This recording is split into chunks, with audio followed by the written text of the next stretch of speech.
Good evening. Om Shanti. सभी का स्वागत करते हुए मुझे बड़ी खुशी हो रही है। आज अपना चौथा और लास्ट सेशन रहेगा। बीके कुसुमबेन एटलांटा से लाइव आ रहे हैं। वेलकम है दीदी आपका। मृत्यु और जन्म कौन डिसाइड करता है? बच्चे के जन्म से ही क्यों विकलांग और जो डिसेबल रहता है उसका कारण क्या है? मृत्यु और कौन से घर में जन्म मिलेगा कौन निश्चित करता है? जब बच्चे का जन्म होता है तो छठे के दिन हमारा भाग्य कौन लिखता है? इसी सारे सवालों का जवाब आज आपको मिलेगा। आज अपना चौथा सेशन है और लास्ट सेशन है। नेक्स्ट वीक में दीदी इंडिया आ रहे हैं, तो अब उसके बाद में अगले फ्राइडे से कोई लेक्चर नहीं रहेगा। और दीदी बॉम्बे में आएगी तो अपन उनका एक अलग से हॉल में सेमिनार रखेंगे। तो वेलकम है सभी का। और मैं माइक हैंड ओवर करता हूँ दीदी को। वेलकम है। और मेरे साथ में रहेंगे कोस्ट में सरोज बेन और बीना बेन। तो वेलकम है और मैं माइक हैंड ओवर कर रहा हूँ।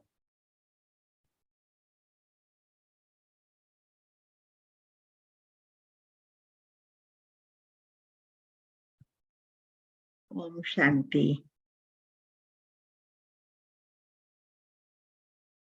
ओम शांति। थैंक यू निमेश भाई। शांति। आज लास्ट सेशन है, फिर इंडिया में आके देखेंगे कि क्या करना है, क्योंकि वहां प्रोग्राम शुरू होंगे तो शायद इस समय टाइम नहीं मिलेगा, लेकिन ट्राई करेंगे। अभी पहले हम एक सॉन्ग पर कर्म की गति का, उसके ऊपर हम मेडिटेशन करेंगे और चेक करेंगे कि हमारा कौन सा कर्म हो रहे हैं। तो उस पर मेडिटेशन हम करेंगे। तो आइए पहले फिर आगे चलाएंगे। कर्म करो ऐसे भाई तुम, पड़े न फिर पछताना, पड़े न फिर पछताना।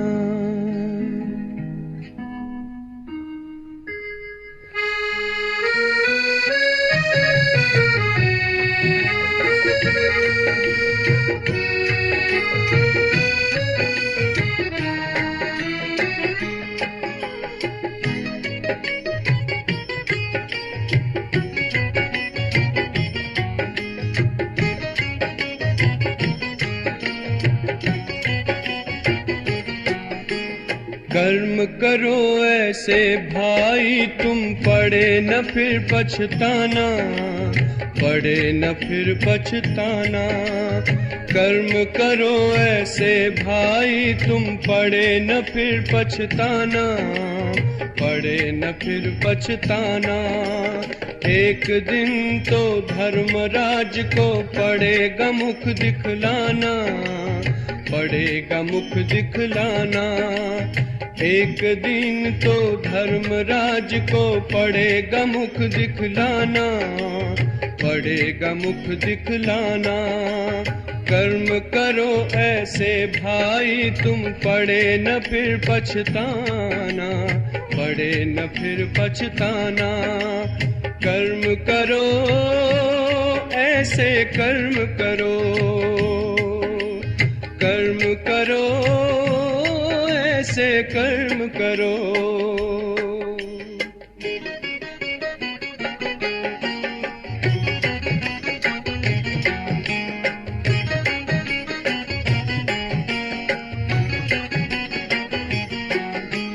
मन में औरों के लिए तुम शुभ संकल्प चलाओ, निंदा करता है जो तुम्हारी अपना उसे बनाओ। आँखों से कभी बुरा न देखो, पड़े जो आँख झुकाना, पड़े जो आँख झुकाना। आँखों से कभी बुरा न देखो, पड़े जो आँख झुकाना, पड़े जो आँख झुकाना।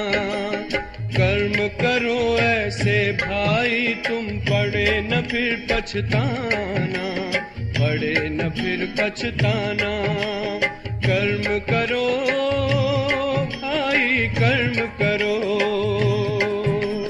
कर्म करो भाई कर्म करो।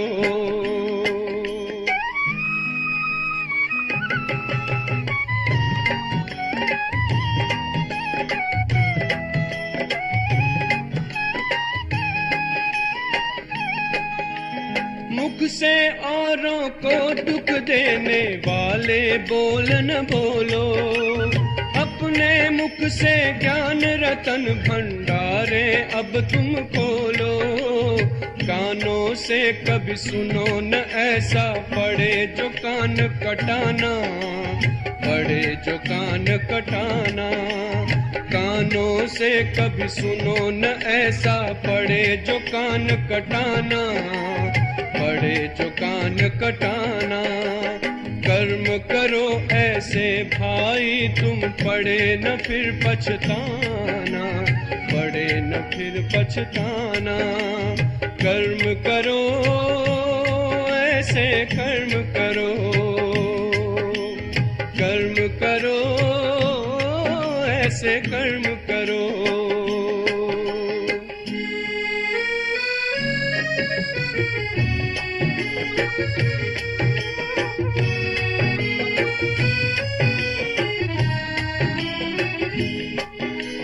ऐसा जीवन हो जो हंसते हंसते घर को जाओ, धर्मराज के आगे तुम निर्भय होकर जाओ। ऐसा हो न खाता अपना, पड़े जो वहाँ पछताना, पड़े जो वहाँ पछताना। ऐसा हो न खाता अपना, पड़े जो वहाँ पछताना, पड़े जो वहाँ पछताना। कर्म करो ऐसे भाई तुम पड़े न फिर पछताना, पड़े न फिर पछताना। एक दिन तो धर्मराज को पड़ेगा मुख दिखलाना, पड़ेगा मुख दिखलाना।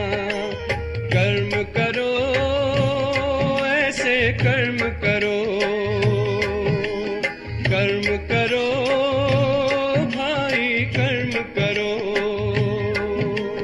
कर्म करो ऐसे कर्म करो।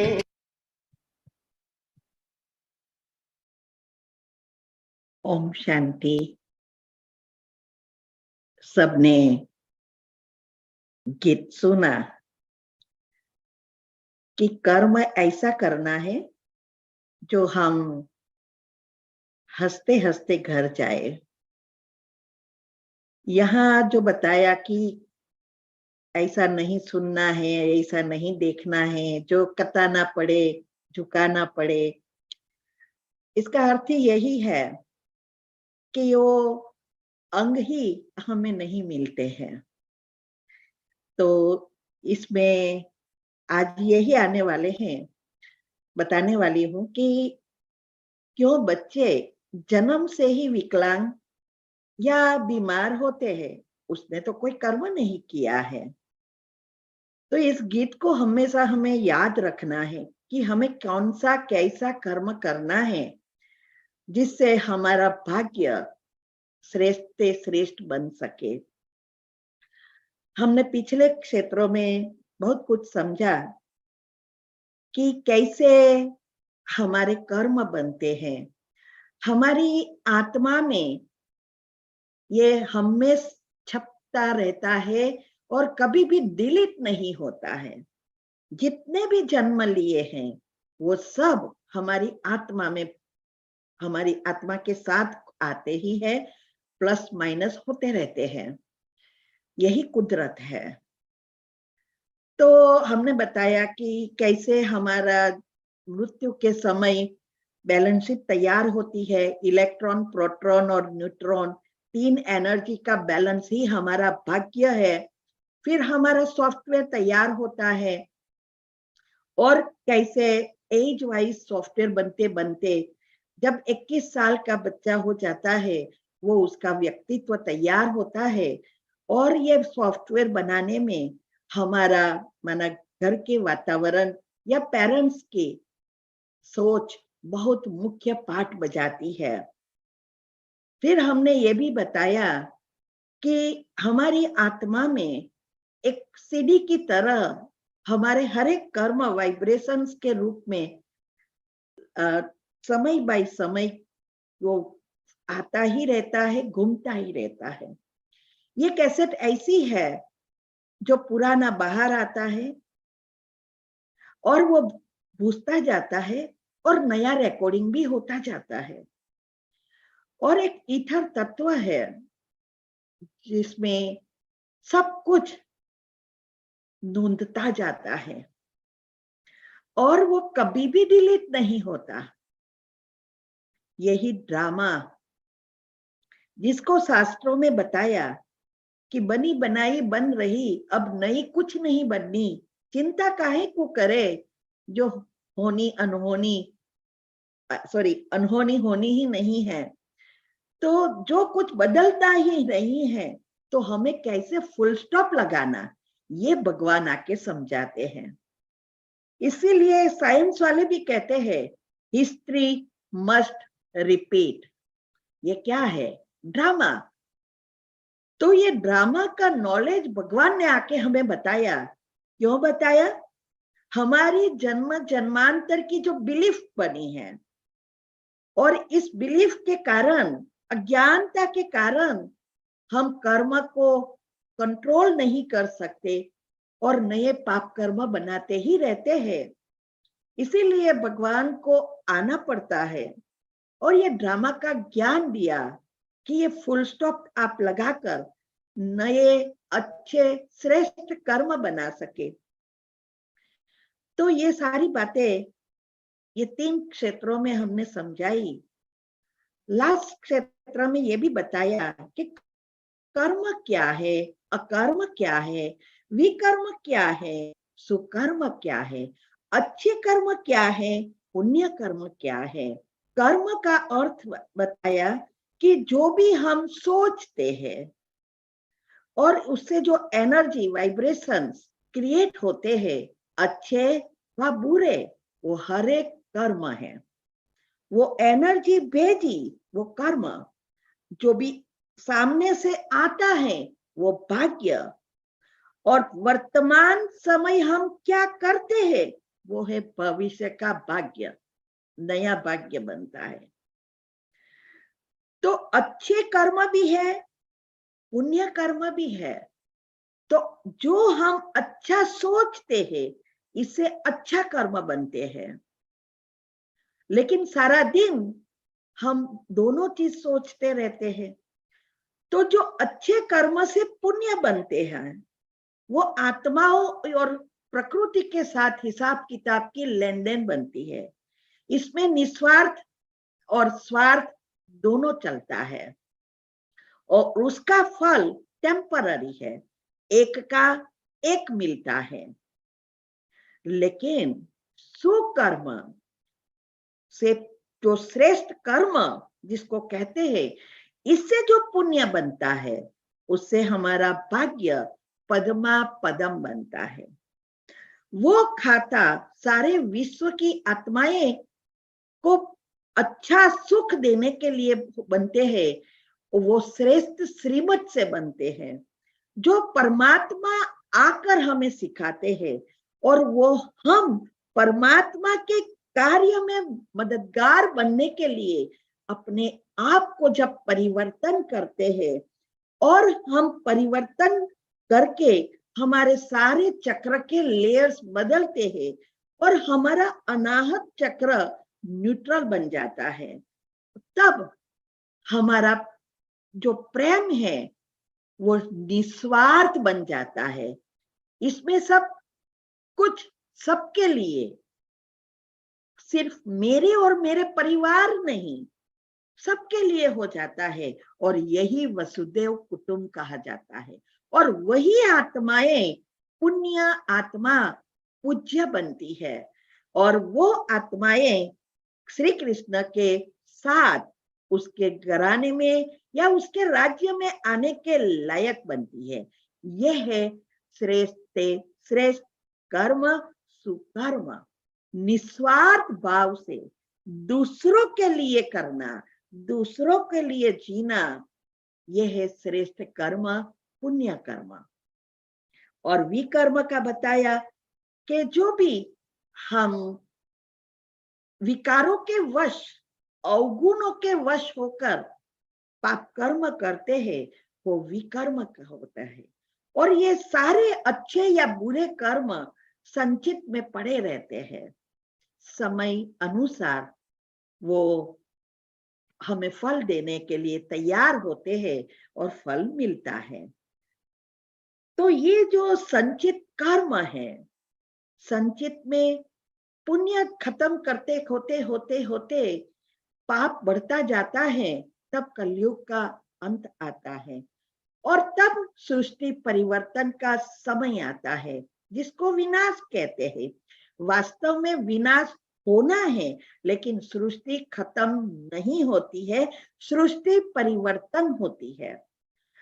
सतयुग फिर से आएगा, कलयुग समाप्त होगा। यह है संगम युग। जब परमात्मा इस सृष्टि पर आते हैं, तब यह संगम युग शुरू होता है, कर्म की खेती करने का समय। और ये नए कल्प में 84 जन्म का भरने का, कर्म का खाता माना पुण्य भरने का समय।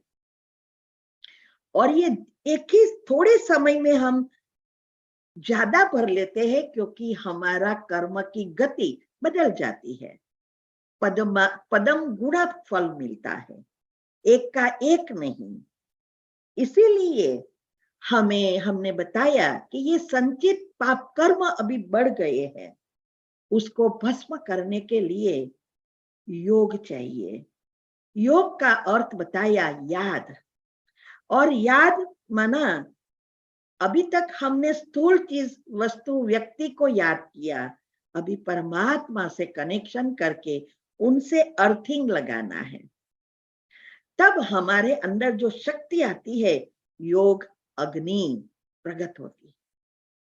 और इस अग्नि में हम सारे पाप कर्म एक सेकंड में बहुत जन्मों का कर्म भस्म करते हैं और नया कर्म पर ध्यान देकर अकर्म बनाना शुरू करते हैं। मैंने बताया कि 5 प्रकार के कर्म हैं।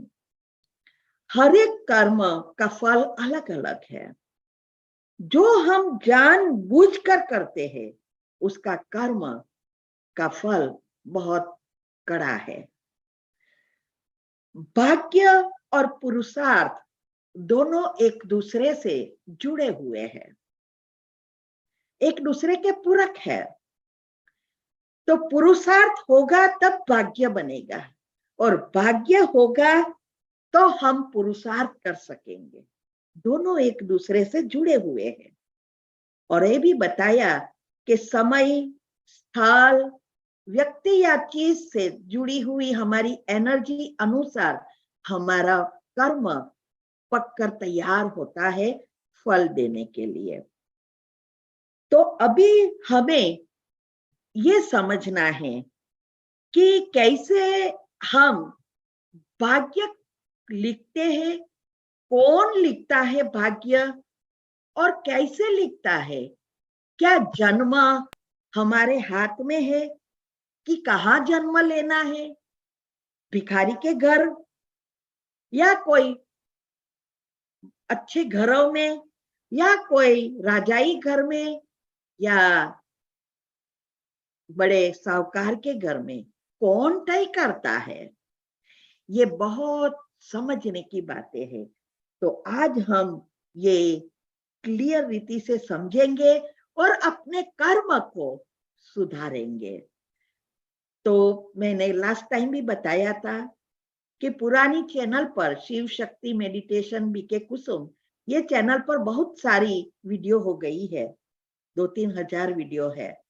उसमें प्लेलिस्ट में आपको मिलेगा, लेकिन अभी शॉर्टकट खोला है नई चैनल पर, आपको इजीली स्वस्थ रहने की, योग करने की विधि या अच्छी अवस्था बनाने की, योग के प्रयोग, एनर्जी फ्लो, उसके रिलेटेड छोटे छोटे टॉपिक है, वो साथ में प्लेलिस्ट में मिलेगा। तो ये नई चैनल आप सब्सक्राइब कर लो, हेल्थ एंड माइंड बीके कुसुम। इसमें आपको इजीली सब कुछ मिलेगा और आप जल्दी जल्दी आगे बढ़ सकेंगे। तो ये 2 चैनल अभी है हमारी। तो एक डिटेल में है, वैसे तो कोई चीज बाकी नहीं रखी है, सारे राज मैंने यूट्यूब पर रखे हैं, इसीलिए इतने सारे टॉपिक हो गए हैं।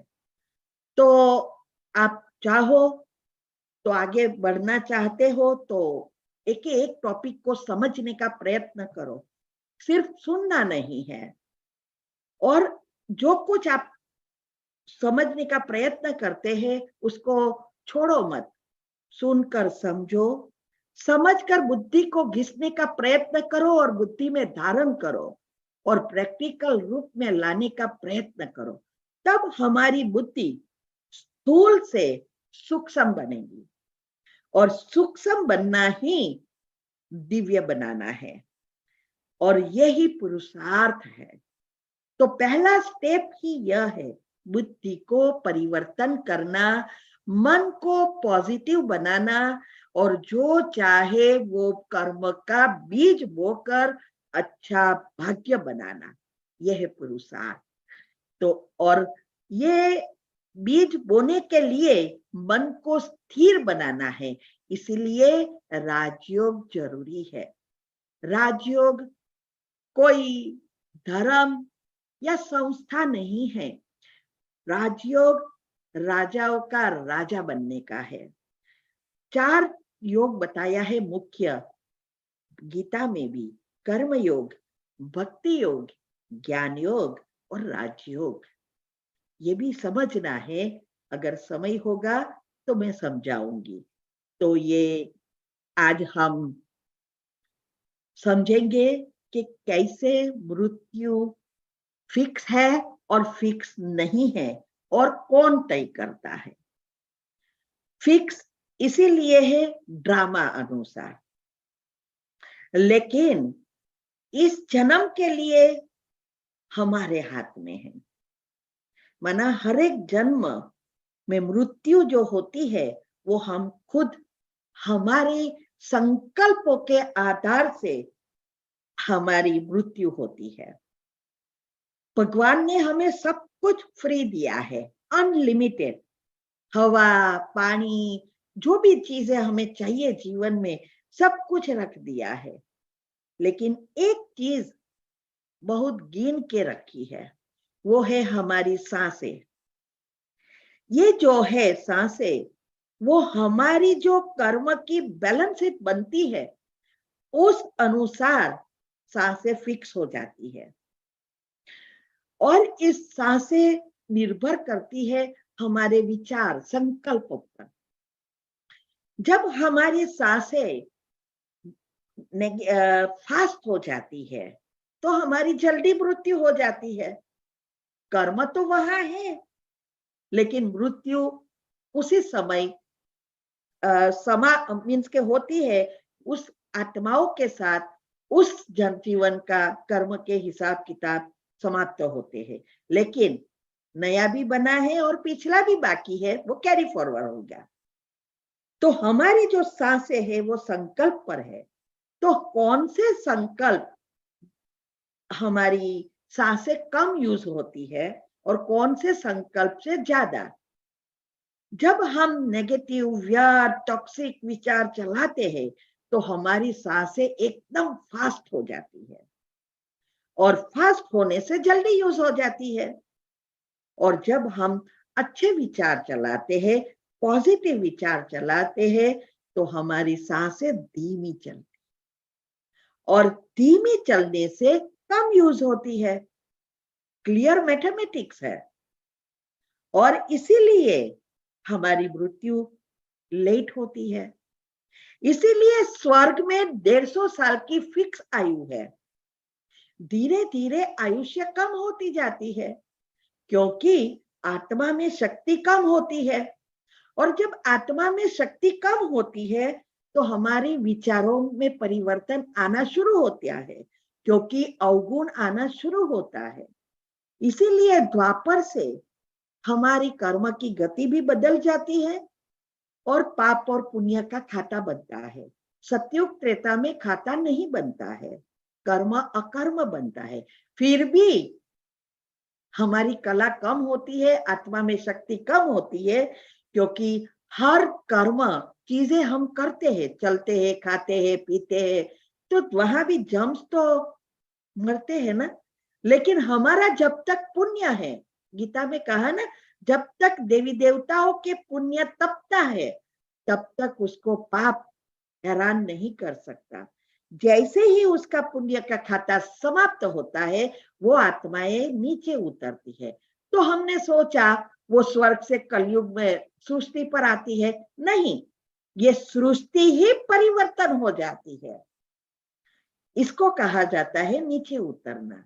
कोई स्वर्ग ऊपर नहीं है, कोई नरक नीचे नहीं है, यहाँ ही है।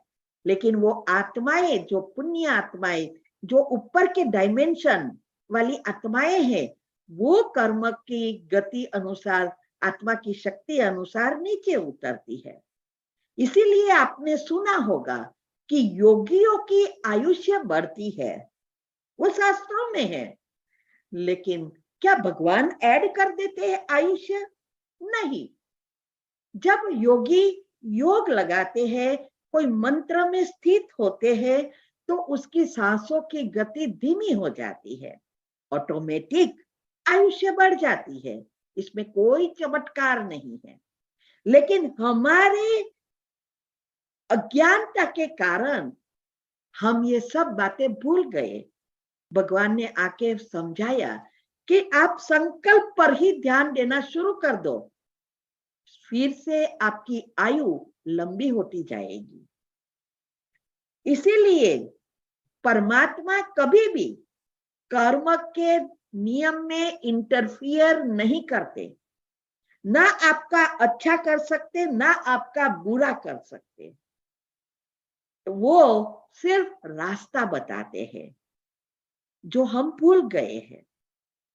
बाकी कर्म का नियम ही रख दिया है, कर्म करो फल भोगो।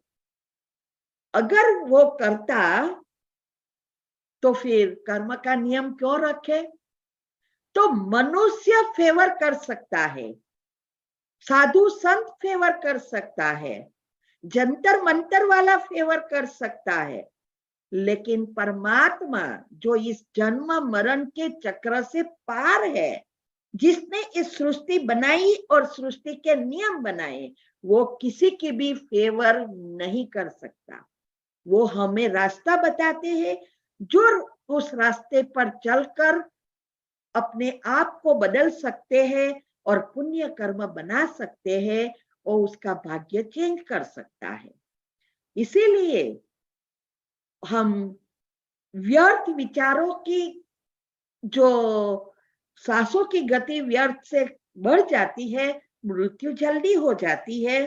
भगवान मृत्यु उसके आधार पर नहीं देता है। अगर हम पॉजिटिव बनेंगे, योग को जीवन में स्थान देंगे, तो हमारी आयुष्य ऑटोमेटिक बढ़ती जाएगी।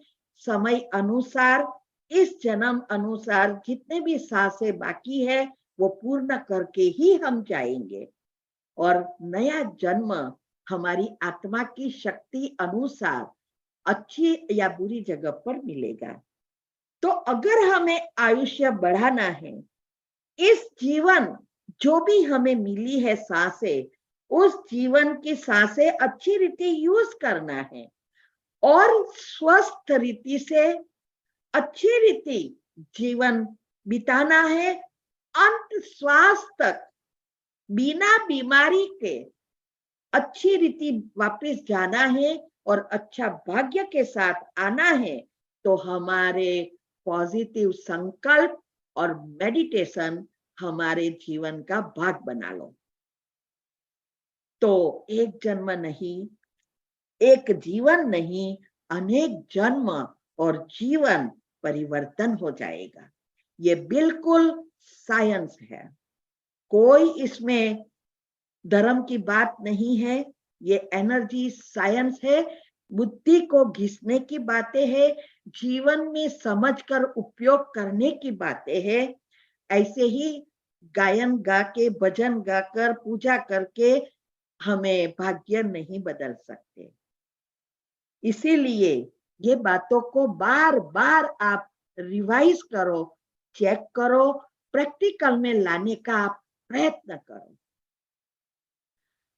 कभी कभी हम देखते हैं कोई बहुत अच्छी रीति, जब से उसको समझ आई तब से कहो, या उसने अपना जीवन बदलकर अपनी ये जीवन में पूरी जिंदगी भक्ति भाव से, सत्यता से जीवन बिताया है, या बहुत अच्छे कर्म किया है, और फिर अंत समय में उसको बहुत सारी भोगनाएं आ जाती है, तब हम सोचते हैं कि ये तो इतनी सारी भक्ति करती थी या करता था, और फिर भी कौन से देखो भक्ति की है या नहीं, ये तो ये कर्म ही बता रहा है, देखो भोगना भोग रहे हैं। ऐसा हम सोचते हैं कि ये जो कर रहे हैं, अभी भोगना भोग रहे हैं, वो इसीलिए कि भक्ति भाव से नहीं की। कई बार ऐसा भी होता है, जैसे हम ही देखो, हमने ये 20-25 साल में जीवन एकदम परिवर्तन कर दिया है, फिर भी अगर हमें तो अभी समझ है, सब कुछ है, हम ऐसा सोच रहे हैं, फिर भी कौन सा कर्म पिछला आ जाए पता नहीं, तो सब क्या कहेंगे, देखो ना, सबको सलाह देते थे, दिखावा दिखाई देता था, ऐसा लगता है ना। तो ये बहुत समझने की बातें हैं। एक बार हम कोई सगे के यहाँ गए, वहां एक बहुत बूढ़े माता थी, माना बहन थी, सारी अंतिम बहुत सालों से वो आश्रम में रहते थे, जैन थे, और फिर अंत में बहुत ऐसी बीमारी आ गई तो उसको घर पे लाना पड़ा, लेकिन शरीर नहीं छूट रहा था। तो सब उनको घर वालों को कहते थे, पता नहीं कि कैसे इसने पाप किया है, वैसे तो मंदिर में रहते थे, फिर भी कौन सा ये पाप किया, तो शरीर नहीं छूट रहा, बहुत कुछ ताने मारते थे। हम जब उसके घर मिलने गए तो हमने उसको बताया कि देखो ये क्यों हो रहा है, उसको अच्छी रीति समझो और पॉजिटिव सोचो, जिससे उसका शरीर जल्दी छूटे, उसकी भोगना आई है उसको समाप्त कर सके। तो मैंने कहा कि उसने जो कुछ अभी किया है इतना पुण्य भरा है, तो दूसरा जन्म उसको अच्छे से अच्छे घर में होने वाला है, लेकिन कोई पाप ऐसा है उसको समाप्त कर दे, इसके लिए ये भोगना आई है, जिससे दूसरे जन्म में उसको पाप ना आए और वो श्रेष्ठ जीवन बिता सके। इसीलिए नेगेटिव चिंतन करना बंद करो और पॉजिटिव सोचना शुरू करो कि अब ये आत्मा के सब हिसाब किताब चुकतू हो गए हैं, और अब ये आसानी से शरीर छूट गया है, और मैंने उसको कमेंट्री बनाकर दी, बस सुबह में ये सोचो, हर घंटे ये सोचो, उसको सकाश दो। 2 दिन में उसने शरीर छोड़ दिया, और वो लोग इतने खुश। पहले तो उसी दिन कहा कि आप एक ही हो जिसने ऐसा कहा कि उसके अच्छे कर्म का फल अच्छा आने वाला है, बाकी सब बहुत बोलते थे। ये है समझ। इसीलिए कई बार अज्ञानता के कारण ऐसी बातों में हम खुद और ही पाप कर्म बना देते हैं और दूसरी आत्मा को भी जाने अनजाने बढ़ावा देते हैं। अगर हम इस भगवान ने दिया हुआ शरीर को समय से पहले खत्म कर देते हैं, जिसको सुसाइड कहा जाता है, आत्महत्या कहते हैं, वास्तव में आत्महत्या नहीं, आत्मा को तो हम सब कहते हैं, शास्त्रों में भी बताया है, आत्मा को ना माँ कोई काट सकता, ना कोई जला सकता, ना कोई डुबा सकता, तो वो आत्मा की हत्या कहाँ से होगी। लेकिन आत्मा शरीर छोड़ के निकल गई, शरीर की हत्या हो गई। तो ये सुसाइड करना सबसे बड़ा पाप कर्म है। इसीलिए कभी भी मन में विचार नहीं लाना है, कितना भी दुख हो इस समय इस शरीर में दुख को समाप्त करना बहुत इजी है। इससे जितना पाप कर्म नहीं बनेंगे उतना भटकने से बनेगा, क्योंकि जितनी समय आपकी आयुष्य फिक्स थी कि आपकी सांसें इतनी है, आपने समय से पहले सांसें छोड़ दी, तो जितने साल आपके बाकी हुए थे है वो आपको भटक कर भोगना पड़ेगा। और उस समय आपके पास स्थूल शरीर नहीं है और पछतावा ही पछतावा है, और ही नेगेटिव इतना चलेगा कि और ही व्याज के साथ आप पाप कर्म बढ़ाएंगे, और उसकी भोगना कई बार कहा है 7 जन्म तक भोगनी पड़ती है। इसीलिए कभी भी अगर कोई सुसाइड भी करता है तो उसको, अगर हम उसको मदद करें कि वो इस विचार को छोड़े, तो हमारा भी बहुत पुण्य बन जाता है। कई आत्माएं मेरे पास आती है और वो बंद कर देती है विचार करने का ही। तो इसीलिए ये जो हमारे अंदर ऐसी घटनाएं चलती है, जब हमारे मन के अंदर शॉर्ट सर्किट हो जाती है, तब आत्मा को कुछ सूझता नहीं, क्या करूं क्या नहीं करूं, ऐसी अवस्था आती है और वो ना करने का कर बैठते हैं। इसीलिए ये हमें हमारे जीवन को इतना अच्छा बनाना है जिससे हम ये सारी नेगेटिव बातों से बच सके। और हमेशा याद रखना, लिख लो कि इस जीवन में, इस शरीर में हिसाब किताब चुकतू करना बहुत इजी है। इसमें भी अभी संगम युग पर जब भगवान इस सृष्टि पर है तब ये ज्ञान दिया है, तो हिसाब किताब चुकतू करना बहुत इजी है। जैसे शिव पुराण में बताया है कि 2 ही रीति से हम हिसाब किताब चुकतू कर सकते हैं, एक भोगना भोग कर, और दूसरा है ज्ञान अग्नि से योग अग्नि प्रकट करके, जिसमें हम जन्म जन्मांतर के पाप कर्म भस्म कर सकते हैं। क्योंकि अंतिम समय थोड़े साल, जब तक श्री कृष्ण बड़े नहीं होंगे तब तक बहुत भयंकर रौरव नरक आएगा, और इसमें बहुत सजाए, जितने भी पाप कर्म बाकी है, भले हम ज्ञान में हैं और नहीं है, वो इससे कोई लेना देना नहीं। तब तो भगवान धर्मराज है, साक्षात जस्ट देखते रहेंगे, वो कुछ नहीं कहेंगे। जो कुछ कहना है, जो कुछ पालना दे रहे हैं, वो अभी है।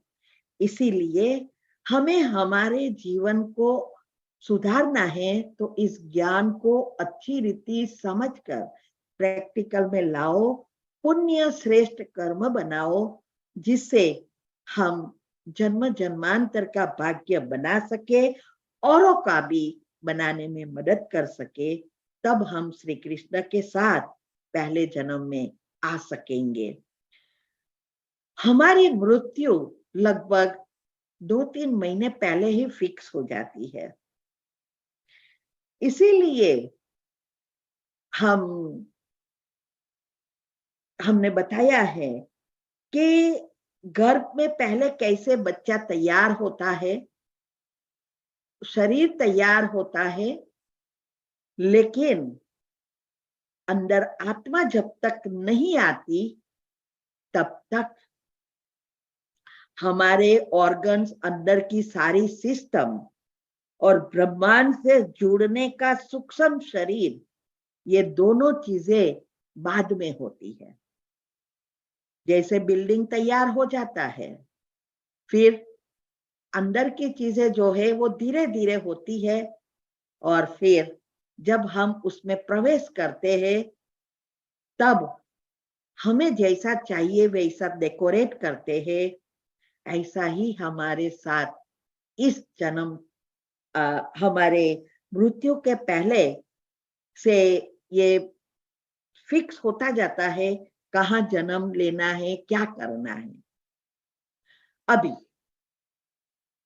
ये फिक्स है, मृत्यु फिक्स होती है 2-3 महीने के पहले, और हमारी एनर्जी का बैलेंस होती है, ये भी हमने समझा। लेकिन अगला जन्म कहाँ लेना है, मृत्यु भी हम फिक्स करते हैं हमारे विचारों से, कि हमें जल्दी मरना है, अचानक मरना है, या फिर अच्छी रीति जीवन बिताना है, या अंतिम बुढ़ापा में हम बस बीमारियों से भरपूर होकर जब समय बिताना है, वो हमारे हाथ में है। वैसे भी मैंने पहले भी बताया था कि हमारा पेट ही सारी बीमारियों का जड़ है।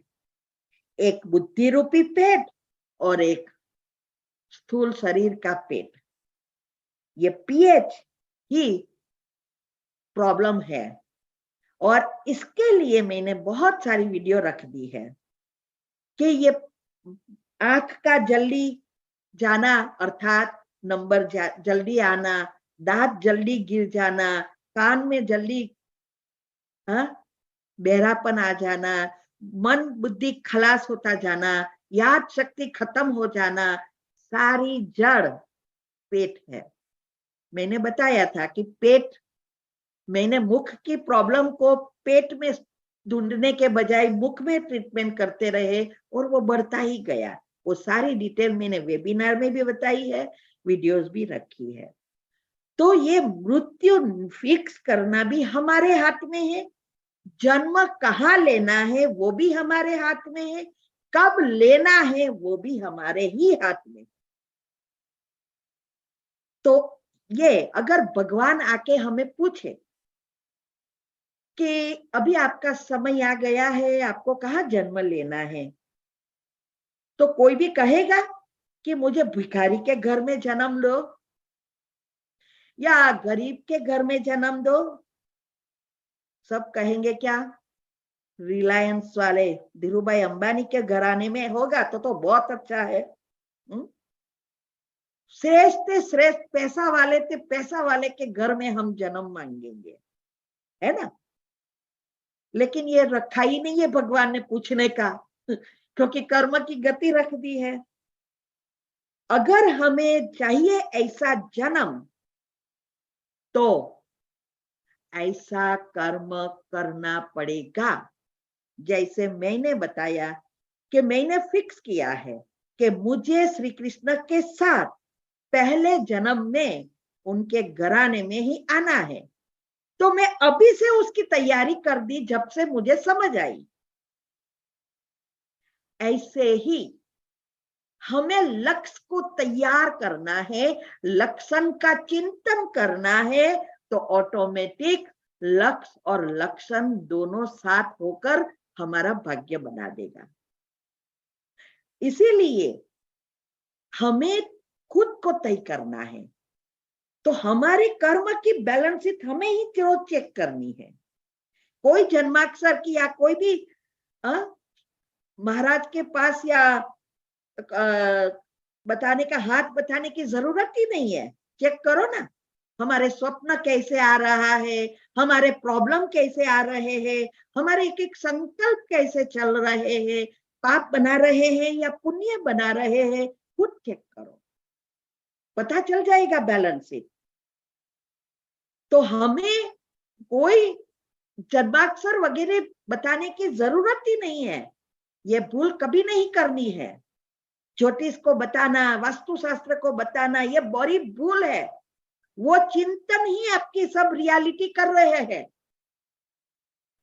और बुरी चीज तो यह है, हम ही बोलते रहते हैं हमारे भाग्य में ये लिखा है, मेरे भाग्य में तो मेहनत ही लिखी है, मेरे भाग्य में तो बीमारी ही लिखी है।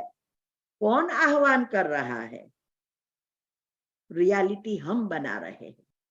तो पहले तो ना जन्माक्षर दिखाना है, ना देखना है, ना ज्योतिष के पास जाना है, ना वास्तु शास्त्र के पास जाना है।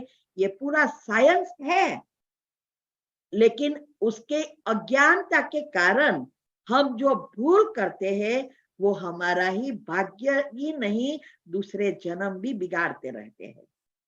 जब तक हमें इस बातों को समझे नहीं, तब तक हम हमारे जन्म या जीवन नहीं बदल सकते। तो सबसे बड़ी भूल यही हम कर रहे हैं कि हम औरों के ऊपर निर्भर रहते हैं हमारे भाग्य के बारे में। तो हमें खुद को चेक करना है कि पहले तो फिक्स करो हमारा जीवन कैसा चाहिए। दूसरा फिक्स करो कि हमारा बुढ़ापा कैसा चाहिए। बुढ़ापा आ गया है तो फिक्स करो क्या अभी अंतिम समय क्या करना है और दूसरे जन्म क्या करना है। इस आत्माओं के साथ कैसे हिसाब किताब चुकता करना है, ये सब हमें खुद फिक्स करेंगे तो हमारा श्रेष्ठ श्रेष्ठ जीवन भी बनेगा और दूसरा जन्म भी बनेगा। इसीलिए बच्चे जो भी जन्म से बीमारी या विकलांग होते हैं, उसका कारण क्या? वो बच्चे ने तो कोई कर्म ही नहीं किया है, तो फिर उसको क्यों पहले से ही अंग नहीं मिलता, पहले से ही ब्रेन प्रॉब्लम है, विकास नहीं होता, पहले से ही मोतियो है, पहले से ही डायबिटीज है? क्या कर्म किया उसने? सोचने की बात है ना। ये कारण क्या है? हमारे खाते में पुण्य ही कम हो गया है। मैंने पहले भी बताया था कि जिस चीज का हम दुरुपयोग करते हैं वही चीज हमारे खाते में से कम होती जाती है। एक जन्म में नहीं हो जाती, धीरे धीरे धीरे कम होती है। और वो धीरे धीरे करके वो अंग या वो चीज या वो संबंध मिलेगा ही नहीं। अगर पति अच्छा है और हमने उसका दुरुपयोग करके पाप कर्म किया है, थोड़े दूसरे जन्म में कम सुख मिलेगा, तीसरे जन्म में उससे भी कम मिलेगा, चौथे जन्म में उससे भी। फिर ऐसा समय आएगा, अच्छा ऐसा पति मिलेगा, ऐसे बच्चे मिलेंगे जो बच्चे के साथ बुरा व्यवहार किया है, तो अगले जन्म में न पति का सुख होगा न पत्नी का सुख होगा। जैसे आप सुनते हो कई ऐसे है परिवार जो पति पीता रहता है, और मारता रहता है, बच्चे भी बड़े होकर ऐसे ही आते हैं, ना बच्चे का सुख ना पति का सुख। ये है कंप्लीटली संबंध खराब। ऐसे ही अंगों में आंखों से बुरा ही करते रहे, देखते रहे, कानों से बुरा ही सुनते रहे, और भरते रहे, और उस सुनाई आई चीजें तो हम दूसरों को बताते हैं। हाथों से किसी को मारते रहे, गुस्सा करके मन को बिगाड़ते रहे, विकारों की उत्पत्ति हुई। ये सारी चीजें हमारे खाते में से धीरे धीरे कम होती है। हर जन्म में हमें भगवान चांस देता है, बहुत दयालु है, लेकिन हम उसका चांस को ले नहीं सकते, अज्ञानता। जैसे मैंने कहानी बताई थी वो अकबर और बीरबल की कहानी में से, एक गुरुजी ने जो प्रश्न पूछा था, छे छे छे छे छे नथी नथी नथी नथी, तो उसमें मैंने बताया था कि बीरबल ने उसके ऊपर चिंतन किया और उसका जवाब जो मिला था कि पहला जो है वो जाता है तो देखता है राजा रानी थे और बहुत खुशी से सबको दान पुण्य कर रहे थे। दूसरा था कोई बहुत पैसे वाला सेठ, हाँ, बहुत बड़ा बंगला, नामी ग्रामी है, पैसा है, सब कुछ है, और वो बाहर हिचके पर बैठकर दारू पीता रहता था और बहुत सारी दारू की बोतलें पड़ी थी। और तीसरा था, मैंने बताया था, उसका एक आंख नहीं है, एक हाथ नहीं है, दोनों पांव नहीं है, भिखारी है, सभी चीज खत्म हो गई है जन्म से, फिर भी वो बैठा बैठा लड़कियों और औरतों पर पत्थर मार के छेड़ती करता रहता। ये तीनों में से क्या सीखना था? यही है, जो राजा बना है क्योंकि पिछला पुण्य था, अभी उसके पास सब कुछ है, और पुण्य नया बन रहा है, नेक्स्ट भी वही राजा ही घराना है। 6 पुण्य हमेशा है। दूसरा बताया, बहुत पुण्य था लेकिन दुरुपयोग। पहला है सदुपयोग, सदुपयोग, दूसरे में दुरुपयोग। पैसा बहुत है लेकिन दुरुपयोग कर रहा है, नेक्स्ट जन्म में धीरे धीरे धीरे करके उसके जीवन से पैसा ही चला जाएगा, भिखारी। और तीसरा, दोनों पांव गए, हाथ एक चला गया, आंख चली गई है, पैसा नहीं है, सब कुछ खत्म हो रहा है, फिर भी सुधरा नहीं, तो अभी नेक्स्ट जन्म में क्या होगा वो तो हम सोच ही सकते हैं। जो भी बाकी है वो भी चला जाएगा। तो ये धीरे धीरे होता है, हमारी आत्मा की अवस्था अनुसार बुद्धि काम करती है, और बुद्धि अनुसार हम नए कर्म करते हैं। पुराने कर्म तो आता है, नए कर्म को अच्छा बनाने के लिए बुद्धि शुद्ध पवित्र चाहिए। इसीलिए गीता में कहता है, मैंने ये वाक्य तो बार बार दोहराया है और बहुत प्रश्न के उत्तर में भी दोहराया है कि हर समय हर क्षण हम कर्म करते रहते हैं, और हमारे बुद्धि कर्म को फॉलो करती रहती है। जो भी आया, विचार आया, करते रहेंगे, सिचुएशन आई वैसा फॉलो करेगी बुद्धि। लेकिन जब हमारी बुद्धि सूक्ष्म दिव्य बनेगी, तब हमारे जो कर्म है वो बुद्धि को फॉलो करेगा, बुद्धि कर्म को नहीं फॉलेगे। कर्म कहे तुझे ये बुरा खाना है, बुरी चीज करनी है, तो बुद्धि कहेगी नहीं। लेकिन जब हमारी कर्म पर कंट्रोल नहीं है, बुद्धि स्थूल है, तो जो कहा वो करते रहेंगे, नया पाप कर्म बनाएंगे। तो बुद्धि को शुद्ध पवित्र बनाने के लिए ही ज्ञान चाहिए, और ये ज्ञान ही आत्मज्ञान, क्योंकि सूक्ष्म में जो एनर्जी होती है उससे हमारा स्थूल चीजें मिलती है। भाग्य सूक्ष्म से बनता है, स्थूल से नहीं। इसीलिए हमें स्थूल को ठीक करने की मेहनत नहीं करनी है, सूक्ष्म को करनी है। आज दुनिया में उल्टा हो रहा है, स्थूल चीजों के लिए पीछे भाग रहे हैं, सूक्ष्म के लिए कुछ नहीं कर रहे हैं। माना बैटरी चार्ज ही नहीं कर रहे हैं। मोबाइल चलाना है, अच्छा चले, लेकिन बैटरी चार्ज नहीं होगी तो मोबाइल कहां से चलेगा? कितना भी महंगा मोबाइल है, डब्बा, कितनी भी खूबसूरत शरीर है, लेकिन आत्मा की बैटरी चार्ज नहीं है तो डब्बा हो गया है। इसीलिए मेडिटेशन का अर्थ ही है, जो हमें चाहिए वही सोचना है, और जो सोचते हैं वही कर्म का बीज है। यह है मेडिटेशन। इसीलिए पॉजिटिव नहीं बनेंगे तो बीज नहीं बो सकेंगे। मन को स्थिर करना बहुत आवश्यक है।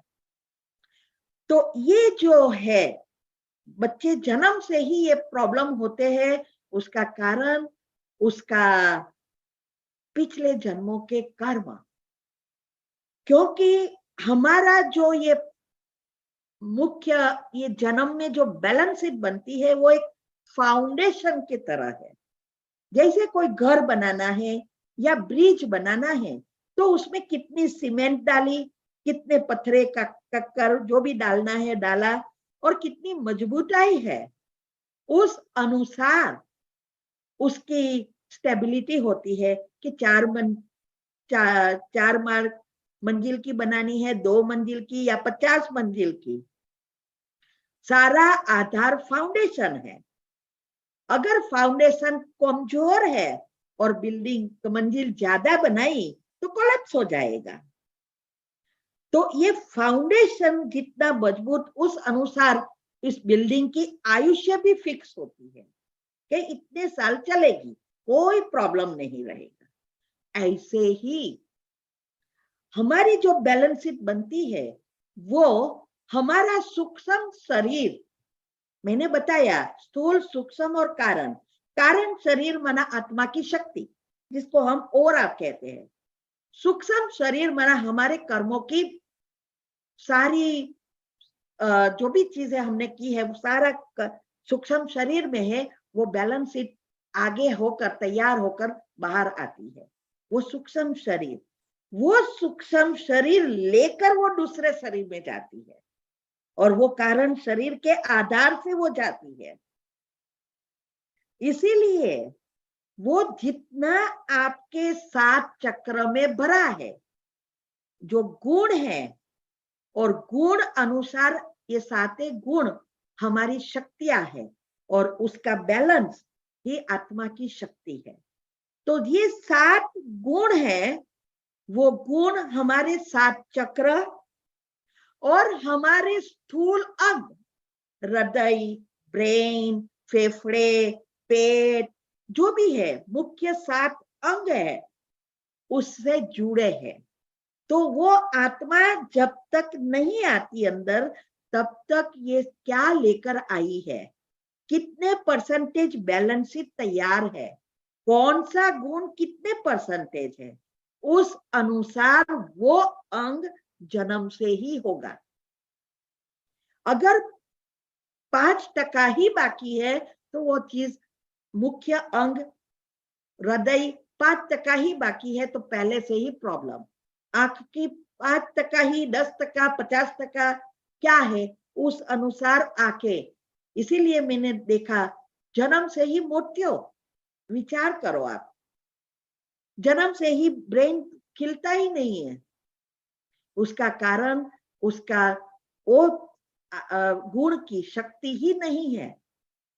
तो कितने परसेंटेज हम 7 गुण की शक्ति लेकर जाते हैं, उस अनुसार हमारे अंग तैयार होते हैं और उस अनुसार हमारी स्थूल बॉडी तैयार होती है। कितना सूक्ष्म है। तो सारा आधार ही हमारे संकल्प से उत्पन्न हुए वाइब्रेशंस, इलेक्ट्रॉन, प्रोटॉन और न्यूट्रॉन, और ये 3 एनर्जी ही ब्रह्मा, विष्णु, शंकर, स्थापना, पालना, विनाश, ये कौन सा विनाश कर रहे हैं, हमारे ही ये शरीर का जन्म लेना, कर्म का समाप्त होना, फिर से नया बनना, ये 3 एनर्जी ही कर रही। इसीलिए अगर हमें ऐसा जन्म नहीं चाहिए, जागे तब से सुबह, श्रेष्ठ श्रेष्ठ जन्म, और उसकी सारी विधि मैंने बता दी है। और ये नई चैनल पर बहुत इजीली मिलेगा। आप आगे बढ़ो और अपने जन्म को सुधारो और इस जीवन को भी सुधारो। ऑटोमेटिक आपकी सांसें धीमी हो जाएगी, आपका आयुष्य बढ़ जाएगा। थोड़े समय में बहुत साल का नहीं, जन्मों का भर लेंगे। तो विकलांग या बीमारी होना वो भी हमारे ही कर्म अनुसार हमारे हाथ में है, मृत्यु भी हमारे ही हाथ में है, हम ही तय करते हैं, और नया जन्म भी कहाँ लेना है वो भी हम ही तय करते हैं। और कोई किसी को ना दुख दे सकता, ना किसी को सुखी कर सकता, मदद कर सकता है, लेकिन उस पर निर्भर नहीं होता। इसीलिए इस बातों को हमें समझना है। समय हो गया है, तो अभी ऐसे कड़े कर्म बनते हैं, वो थोड़ा समझ लेते हैं, फिर हम अभी समाप्त कर लेंगे। किसी के प्रश्न है तो ले लेंगे। बाकी बताया कि हम अभी ये लास्ट सेमिनार है, सॉरी वेबिनार है, और फिर तो इंडिया में प्रोग्राम शुरू हो जाएंगे, इसीलिए शायद वहां समय नहीं मिलेगा। तो पहले कभी भी किसी की बद्दुआ नहीं लेना है, हाई नहीं लेना है।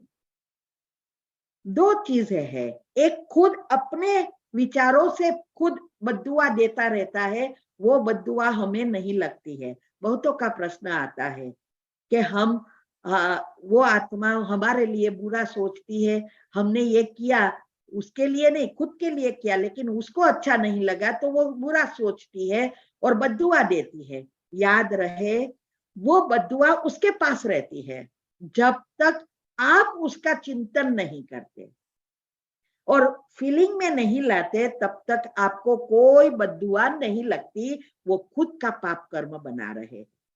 इस बहुत गुह्य है ये बात। इसीलिए हमें उसको फुल स्टॉप लगाकर उसको शुभकामना देनी है। इससे हमारा और ही पुण्य बनता है। बद्दुआ तब लगती है जब हमारे व्यवहार, माना चलो माता पिता है, तो माता पिता को आजकल जो हो रहा है, ध्यान नहीं रखते, खाना नहीं देते, हॉस्पिटल नहीं ले जाते, बस माता पिता को ही ब्लेम करते हैं। कई बच्चे तो ऐसे हैं, बच्चे माता पिता को कि आपने हमें जन्म दिया, आपने हमें क्या दिया, हमारे लिए क्या किया आपने, हमारे लिए कुछ नहीं किया, अभी क्या करे, कमा के खुद लाओ ना। माता पिता ने तो आपको जन्म दिया, यही सबसे श्रेष्ठ है, आपको पढ़ाया लिखाया, अभी जो कुछ चाहिए खुद करना है। माता पिता नहीं थे, सॉरी माता पिता के पास नहीं है इसीलिए नहीं दे पा रहे हैं, लेकिन आप करके दिखाओ। तो ऐसी बातें बोलना, ऐसा व्यवहार करना, ये बद्दुआ देता है। लेकिन कई बार माता पिता सब कुछ सभी चीजों से अच्छा है, सब कुछ अच्छा है, लेकिन उसके खर्च इतने हैं। जैसे हाँ, उसको बहुत लग्जरियस लाइफ चाहिए और उसके पास पैसा इतना है नहीं, या मान शान चाहिए, उसके लिए उसको पैसा देना है, डोनेशन करना है, ये करना है।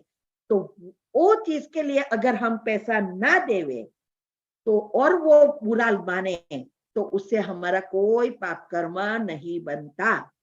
शॉर्ट में मैं कहूं तो जीवन जरूरियात की चीजें, वो जरूरियात का व्यवहार अच्छा करना है बस। बाकी वो खुद अपनी इच्छाओं के कारण दुखी होवे और बद्दुआ दोए, उससे कोई पाप कर्म नहीं बनता। तो हमें ना किसी की बद्दुआ लेनी है, खास करके माता पिता का दुआ और बद्दुआ सबसे ज्यादा है इस सृष्टि पर। भगवान से भी ज्यादा आशीर्वाद उनका मिलता है, और भगवान तो किसी को बद्दुआ नहीं देता, लेकिन इनकी बद्दुआ का पाप जैसा कोई पाप नहीं है। इसीलिए कभी भी कोई भी माता पिता की बद्दुआ नहीं लेनी है, लेकिन याद रहे कि कैसे ये व्यवहार बद्दुआ बनती है उस अनुसार। दूसरा, किसी को भी धोखा नहीं देना है। नारी को आजकल तो नारी ही नारी की दुश्मन हो चुकी है। पुरुष तो है ही, बुरा व्यवहार करते हैं, और दूसरी साइड पर कहते हैं जिसके घर में नारी का मान है, उसके घर में लक्ष्मी टिकती है। जिसके घर में अपमान है, नारी को स्थान नहीं दिया है देवी का, उसके घर में पैसा नहीं टिकता। बोलने खातर करते हैं, लेकिन व्यवहार में करते हैं क्या? तो ये नारी का, इसीलिए रामायण में क्लियरली कहा है, जब भरत को गद्दी संभालने की बात की राम ने, तो उसने कहा एक ही बात सबसे बड़ी ध्यान रखना है, कोई भी अबला नारी, असहाय नारी को गलत जजमेंट नहीं देना है, उसकी हाय कभी नहीं लेनी है। इसका कारण यही है, हम सुनते हैं रामायण महाभारत स्टोरी तो बहुत सुन ली, प्रैक्टिकल नहीं कर रहे हैं। तो ये कभी भी और किसी को भी ऐसी धोखा नहीं देना है।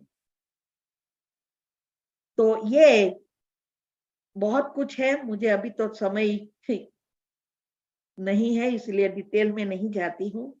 दूसरा एक, मैं ये सब पढ़ा तब मुझे ऐसा लगा शास्त्रों में भी बहुत सारी चीजें डेप्थ में भले मिश्रण है, लेकिन कई प्रश्नों का उत्तर ढूंढने जाती हूँ तो अलग अलग चीजें आ जाती है, तब पता चलता है ओ ऐसा भी है।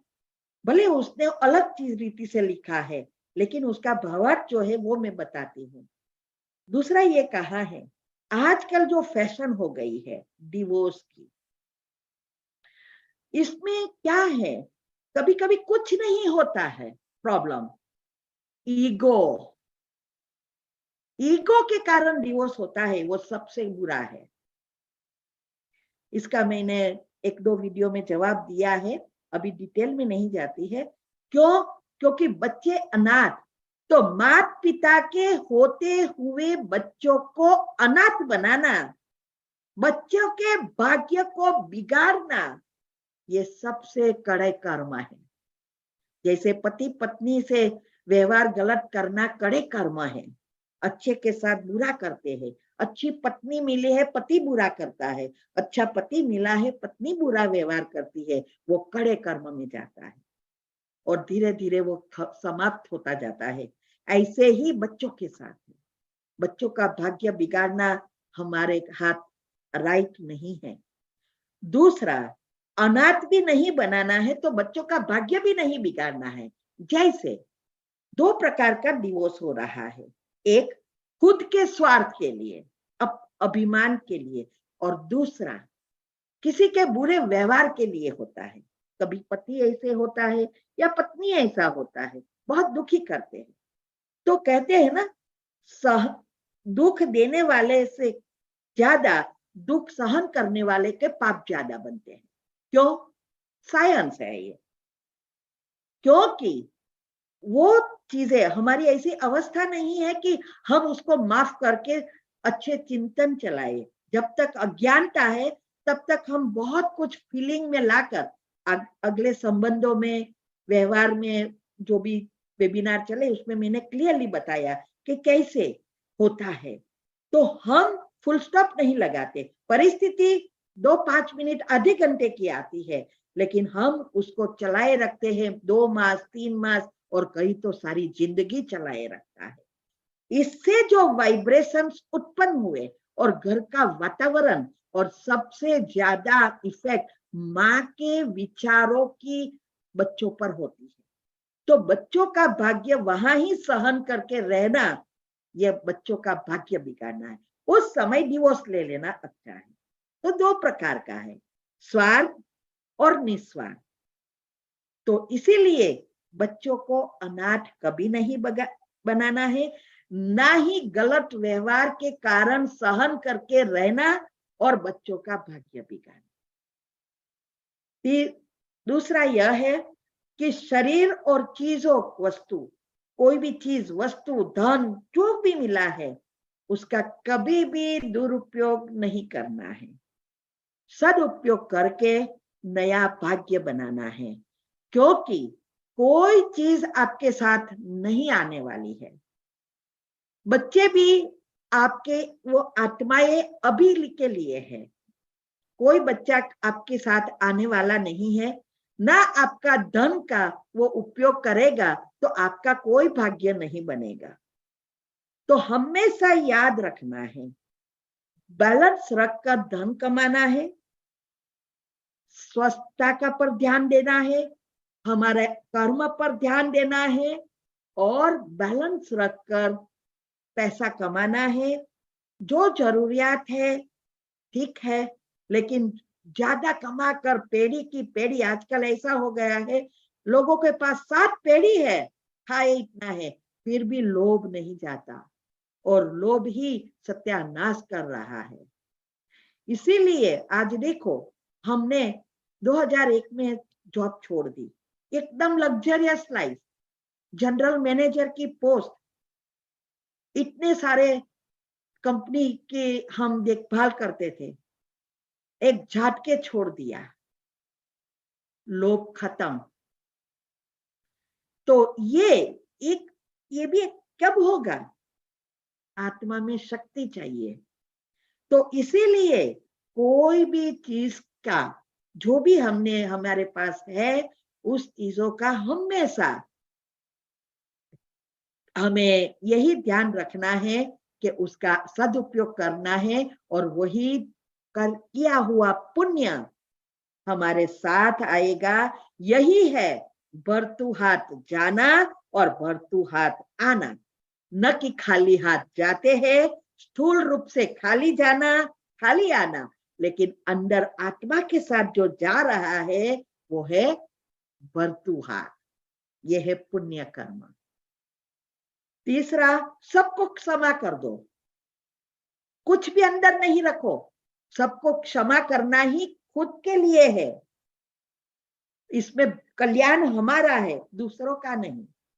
हर चीज का धन्यवाद मानो, कोई भी हमारे शरीर का अंगों का, चीज वस्तु का, कोई अच्छे व्यक्ति हमारे लिए अच्छा करता है, उसका तो बहुत धन्यवाद करो, उसके साथ कभी भी बुरा नहीं करो, नहीं तो करे कर्म। इसीलिए अच्छे के साथ अच्छा करना तो बहुत इजी होता है, लेकिन बुरे के साथ भी अच्छा करना, इसमें बहुत मेहनत है। इसीलिए अच्छे के साथ हमेशा अच्छा करना है और बहुत अप्रिशिएट करना है उसके लिए, और हमेशा दुआ देनी है, कभी भी स्वार्थ में आके बुरा नहीं करना है। तो हर चीज को अप्रिशिएट करो, हर एक को माफी दे दो, मन में कुछ नहीं रखना है किसी का भी, चाहे प्राणी है, पक्षी है, कोई भी है, खून हत्या नहीं करनी है। ओम शांति।